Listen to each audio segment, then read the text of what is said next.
Hi guys, Nicola from M2 Biome here. We're joining Jess Pieterse, Registered Dietitian from DNA Analysis, for another review of my DNA Resilience panel.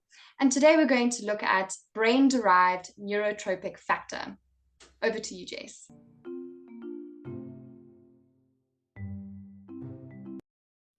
Fantastic. So this is another section that you ranked as low, meaning that there's some room for improvement here. So what we're looking at, so this BDNF is involved in a lot of different things, and it can get quite confusing, but the one thing that it's very involved in is something called plasticity. So it's how your brain is able to actually create new pathways and learn new things. And so we actually want our brain to have more of this plasticity. And unfortunately, the result that you had is potentially indicating that there's not a lot of BDNF, and therefore that might actually affect the plasticity. So what it shows over and above that is potentially under stress.